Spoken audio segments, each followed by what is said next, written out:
What? Okay. Revolutionary War is over. It is 1783. The Treaty of Paris has been signed. The United States is a free and independent sovereign nation. Georgia is one member of the United States of America. The big question confronting not only the United States, but also Georgia is what now? Where do we go from here? What happens? What do we look like? How do we make our money? What's our economy going to be like? And one of the things that across the board we see in American history right after the Revolutionary War is people begin to look west. Georgia, if you'll remember, stretches at this time from the Savannah River in the east all the way to the Mississippi River. So there are literally millions of acres that are available for people to settle.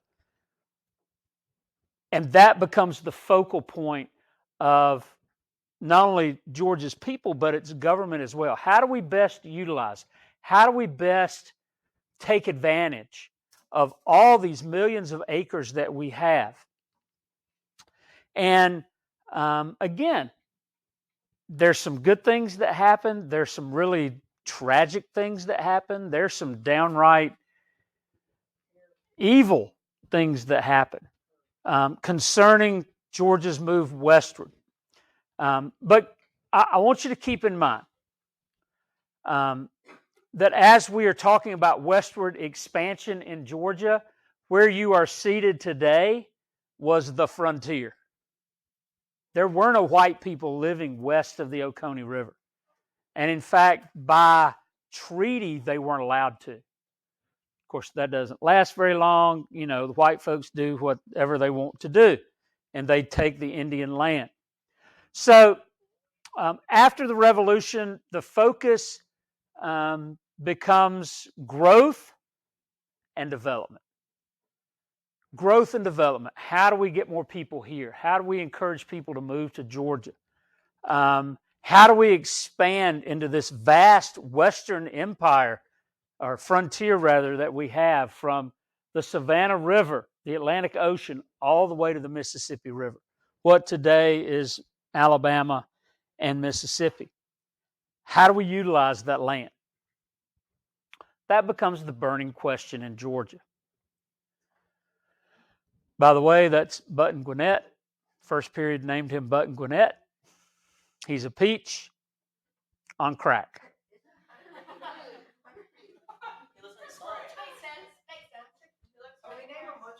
No, that's Button Gwinnett.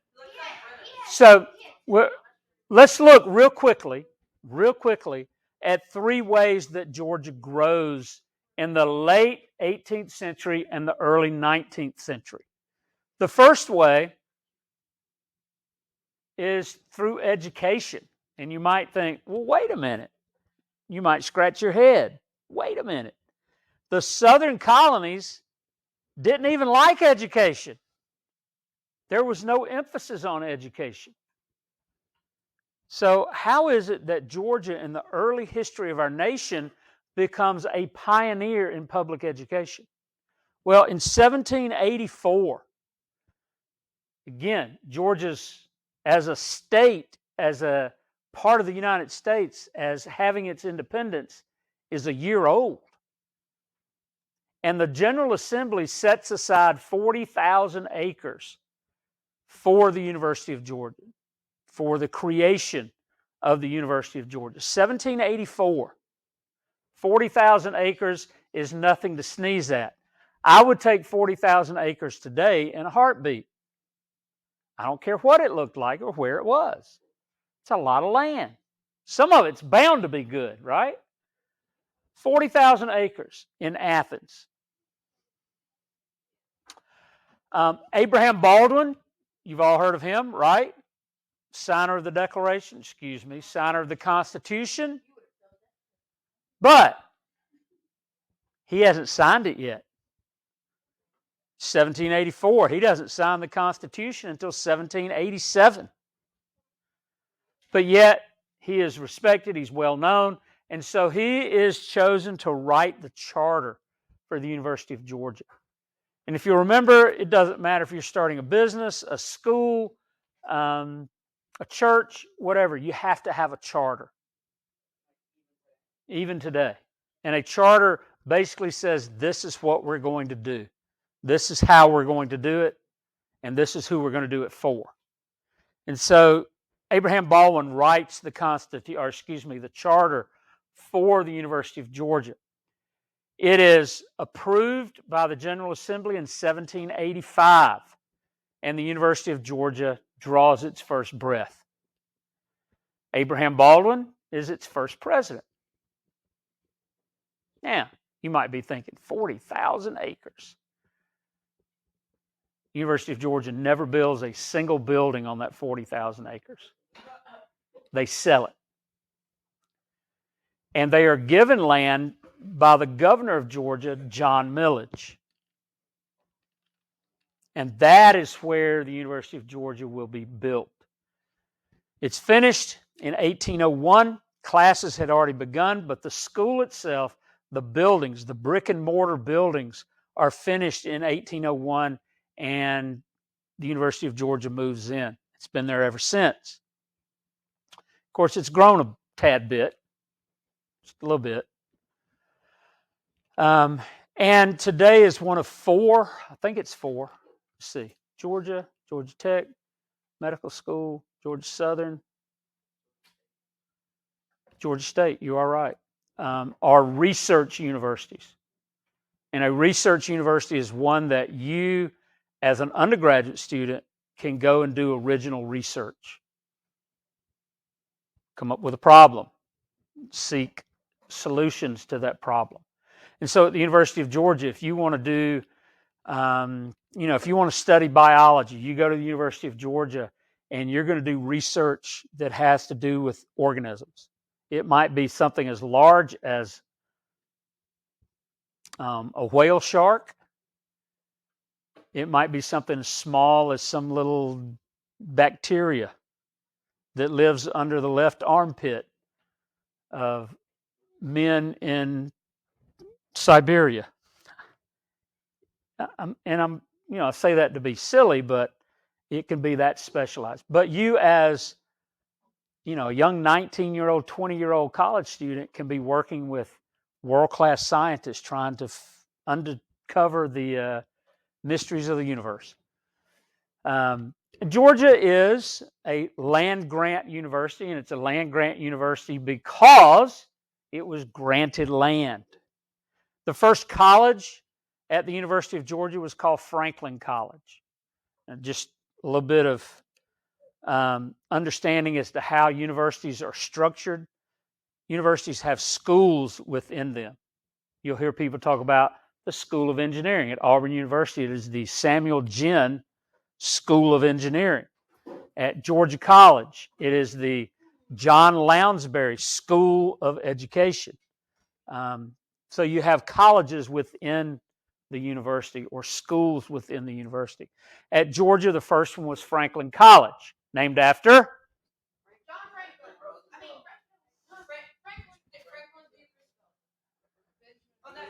Benjamin Franklin. Thank you. This is 100 years before Franklin Roosevelt is even thought about. Yeah. Yes. All right, but for the most part, yeah. Now, the thing about Georgia and the thing about places like Auburn and Tennessee and Alabama, South Carolina, Florida, is their campuses are massive. I mean, if you take all the land that is the University of Georgia, they're probably the largest landowner in the state of Georgia. For example, if you drive from here to Athens, you're going to drive through some university classrooms.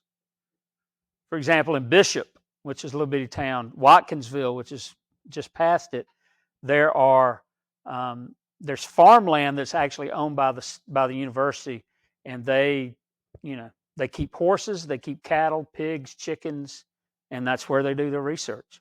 They grow different crops to see what best way to do it. The veterinary school, it's a big school within the university, and they own land because they need land. So, one of the cool things is we went into the 20th century, a lot of these land grant universities became air, land, and sea grant universities because they do research in all three of those arenas. Auburn, for example, has an aerospace engineering degree. At the same time, they have marine biology. Georgia has the same thing. They don't have the engineering, but the same sort of thing. So you can actually study the environments that we live in. All right. I like talking about universities. Can you tell? Yeah, I do. All right. So this is Franklin College, and you can't read it, but it says Franklin College, Georgia University. By the way, what was Georgia's first mascot? The goat. Yeah. You Georgia fans, y'all know nothing.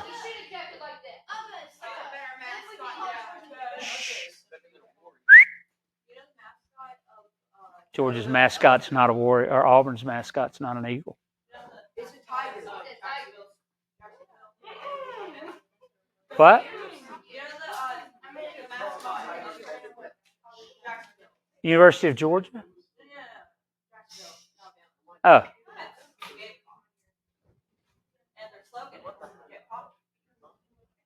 Yep. It's Jacksonville too. All right. One of the other things that contributes to Georgia's movement is its capital cities. As the population of Georgia grows, it grows to the west. And as Georgia's population grows, its capital cities move to the west. Georgia, again, has had 5 capital cities. All are further west than the previous capital. You can remember this acronym, SALMA, and that's Georgia's capital cities. And if you look at the map, and you've got it in front of you, you can see that each one is just a little further west. So Savannah's kind of unique in that it was not only a state capital, it was also what? A colonial capital, right? In fact, it was a colonial capital longer than it was a state capital. 1732 to 1776, it is the capital of the colony. And then from 1776 to 84, it is the state capital. And then it's moved to Augusta. So about 9 years it is the capital of Georgia as a state. It's then moved to Augusta, and the capital stays in Augusta for 10 years, 1785 to 1795. From Augusta, it moves just a little further west to Louisville. And it remains in Louisville for 10 years, 1796 to 1806. From Louisville, it moves to Milledgeville. And the capital remains in Milledgeville for roughly 62 years. It's actually, we could argue for longer than that, but physically the capital is located in Milledgeville from 1806 actually to 1868 when it is moved to Atlanta. And there are several reasons why it's moved to Atlanta. We'll discuss some of those as we talk about Reconstruction and what was going on then.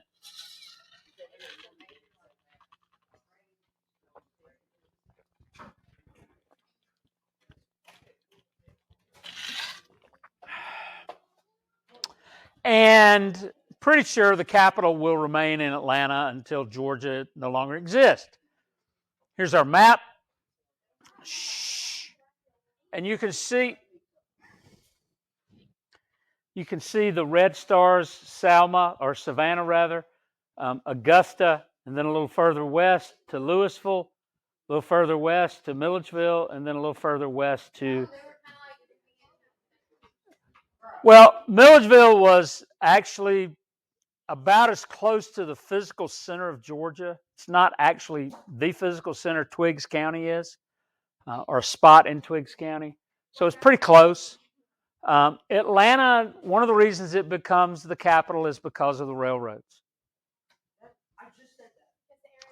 But there are other reasons as well. Anyway.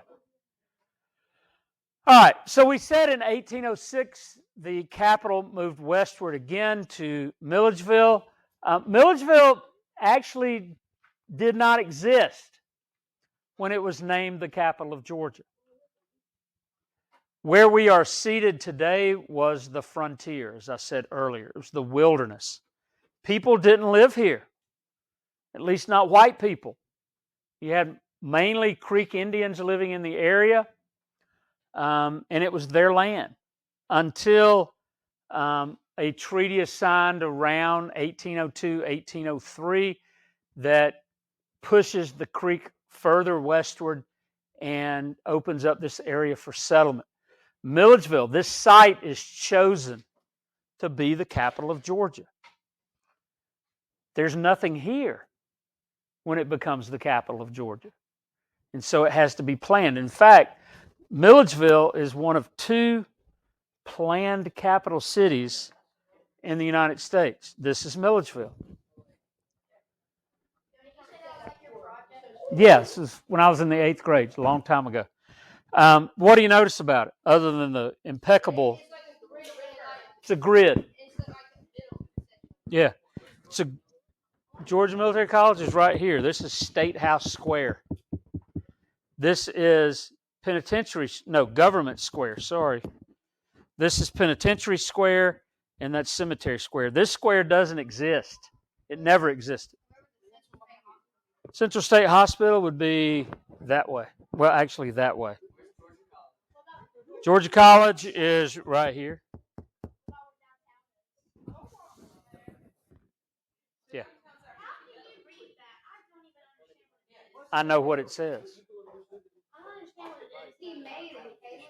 Here's the Oconee River right here. Right over there. Milledgeville was designed that way. With city squares, and these are public squares. That's the downtown area. Okay. Streets went east and west, and north and south. So they're in a grid. If you look at Washington, D.C., which is the other planned capital city, you'll see a lot of similarities. Savannah was not a planned capital city. The only two in the country are Milledgeville and Washington, D.C. But again, this is opened up to settlement by the new treaty. Milledgeville is planned here. And in 1806, actually December of 1806, January of 1807, everything is loaded into wagons in Louisville, and it is brought to Milledgeville. And the General Assembly meets here for the first time in January of 1807. It's named after John Milledge, who had given the land for the University of Georgia. Milledgeville. It's not the only Milledgeville in the country. There's at least one other in Ohio.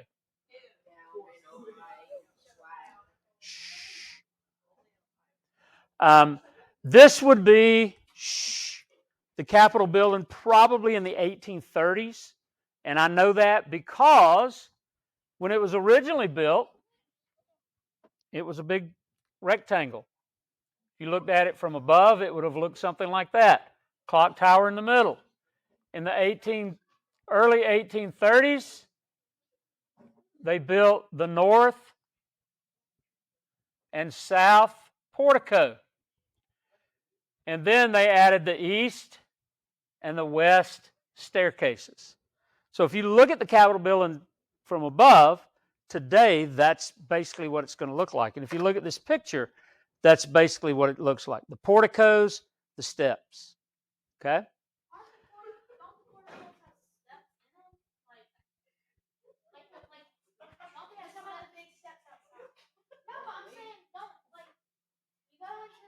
Yeah, there's a staircase that goes up to the top. Yeah. Of course, this is the Capitol building today, and if you'll notice, they look exactly alike. That's because when the Capitol was renovated, we actually went back and found the original architectural drawings and descriptions and were able to match it. Now, in between these times, this building had some difficulties. It burned in 18. There was a fire. I don't know that it burned. There was a fire in the 1840s, and there's a fantastic story that comes out of that experience about a man named Big Sam. Big Sam was an enslaved person. What? Sure. Why not? Interrupt me. Go ahead. Use your own dang time. And anyway, Big Sam was an enslaved person. Capitol building catches fire late in the evening. Nobody will go on the roof to try to put out the fire except Big Sam. And so he becomes the receiving end of a bucket brigade. People are passing up buckets of water, and he's able to douse the flames, saves the Capitol building. As a reward, the state of Georgia buys him from his owner with the intent of giving him his freedom. And they do, eventually, 19 years later. As the Civil War is beginning, Sam is given his freedom. Yes. The roof caught fire. Well, there were fireplaces. That's how they heated the place. And sparks flew out of the chimney and landed on the ceiling. They did. It just took them 19 years. I don't know. He actually lived here on State House Square and worked in the Capitol building. And anyway, the second fire happens in 1896 and doesn't cause a lot of damage.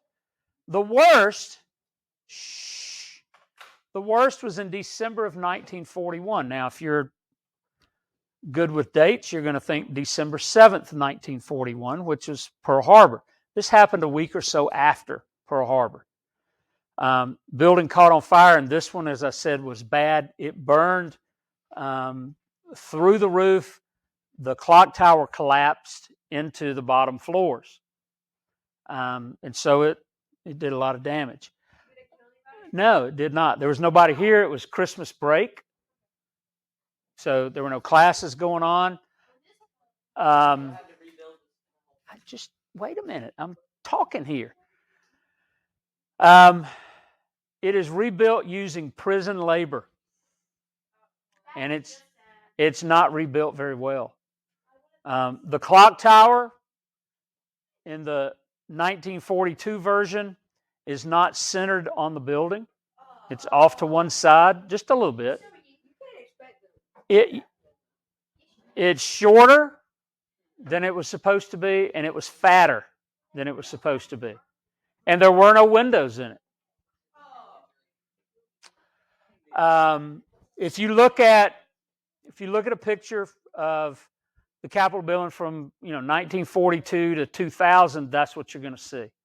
In 2001, we convinced the state of Georgia, you've got to do one of two things. You've either got to tear the building down or you've got to renovate it. And they chose to renovate it, which was really their only choice because it's on the national site or National Historic Register. So it has to look like that. And so again, they go back and they find the original architectural drawings.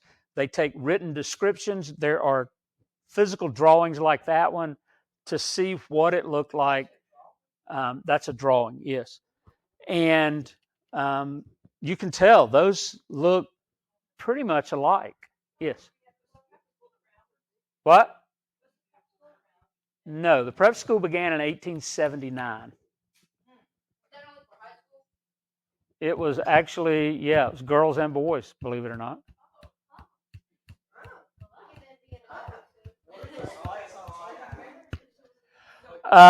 Shh.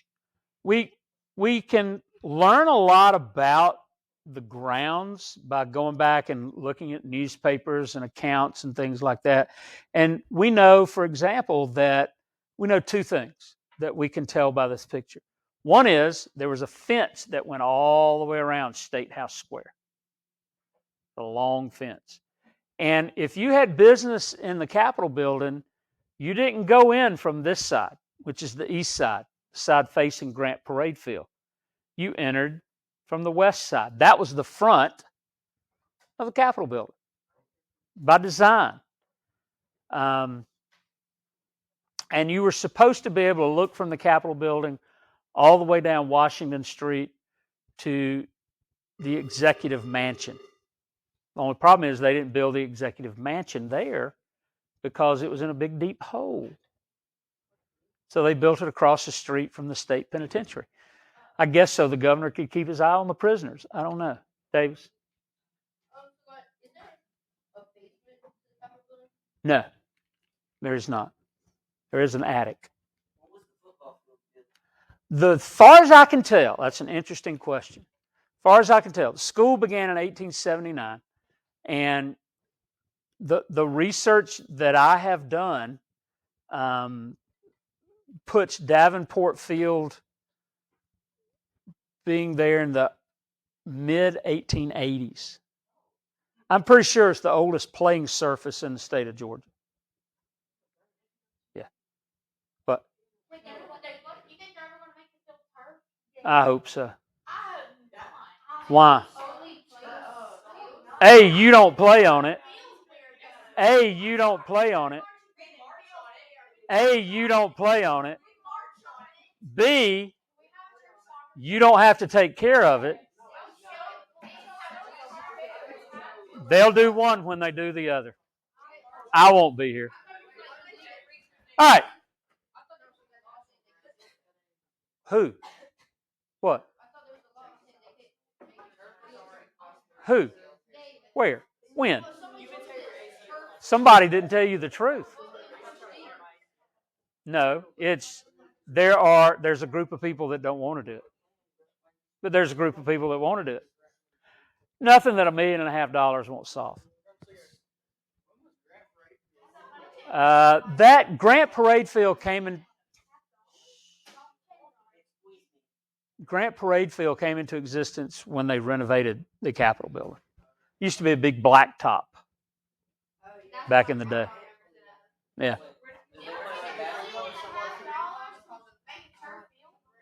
About $1.5 million, yeah. What? Yes. All right. So, number 3, as far as what motivates and helps Georgia grow, is the spread of the Baptist and the Methodist churches. During the Revolution, actually before the Revolution, most people in Georgia belonged to one church, and that was the Church of England or the Anglican Church. And if you remember the Anglican Church, the church taught that the King of England was not only the King of England, he was the head of the church. And believe it or not, that's still true in England today. The Church of England, its head is whoever the King or Queen of England is. Today it's King Charles. A while ago it was Queen Elizabeth, the head of the church. Yes.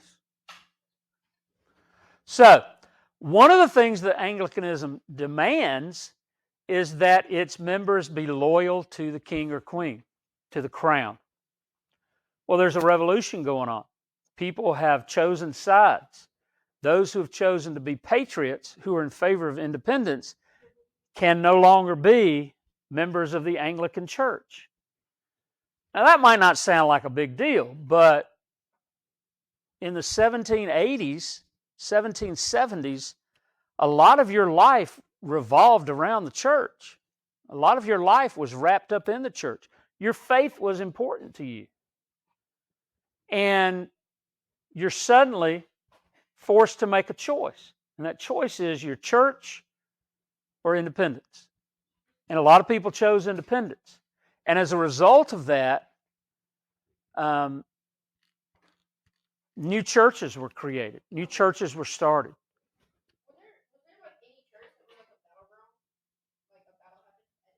Well, we'll get there in just a minute. Do what?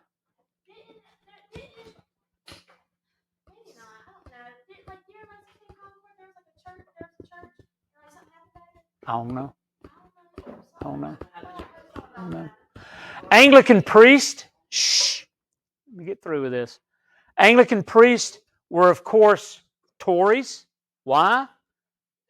Because they're priests, and part of their responsibility is to be loyal to the crown.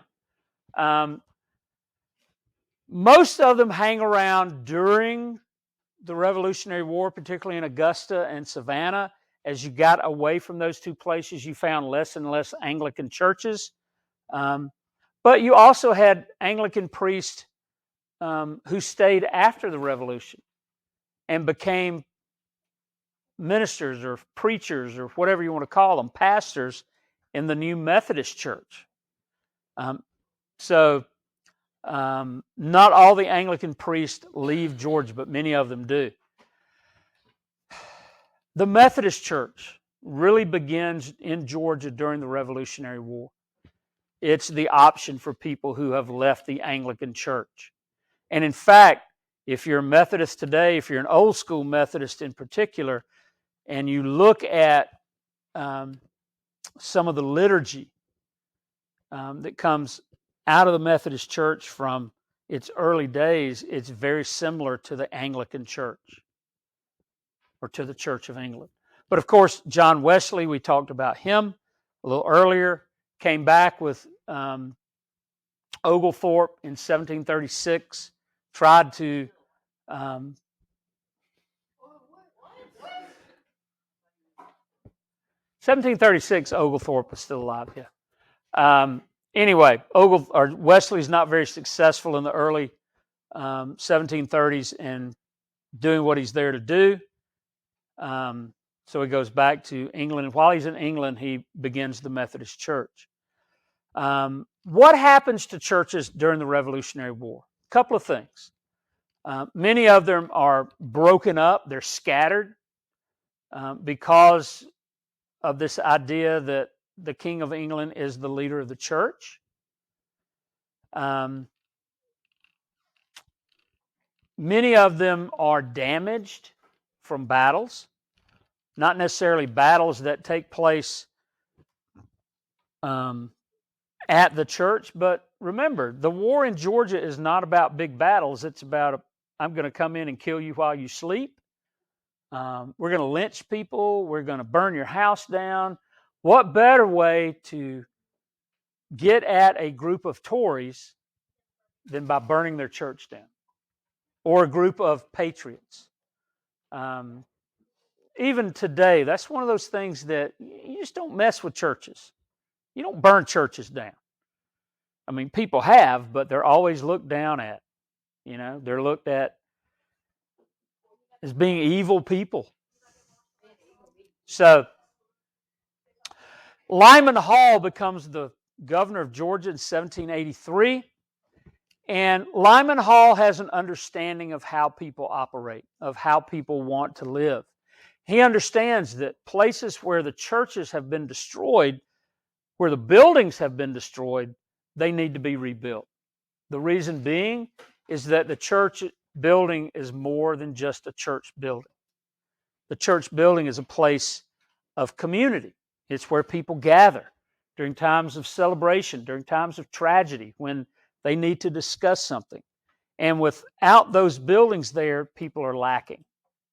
He understood community. He understood relationships.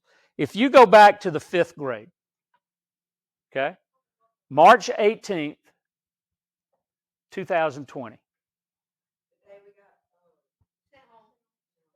No, that was Monday, March 18th. I thought it was March 17th. No, it was March 17th. Actually, y'all came to school on Monday.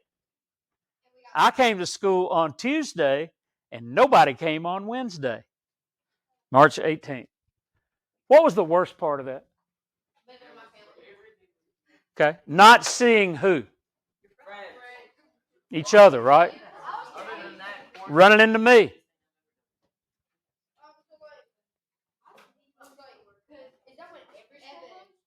That's when we did. So the worst part of that was not being able to socialize, not being able to see your friends, not being able to, talk to each other face to face, eat lunch with each other, hang out, do all those sorts of things. That's part of being a school community, is the opportunity for people to do those things. And the church served that purpose in the 18th and 19th and even into the 20th and 21st century. So we'll finish this tomorrow.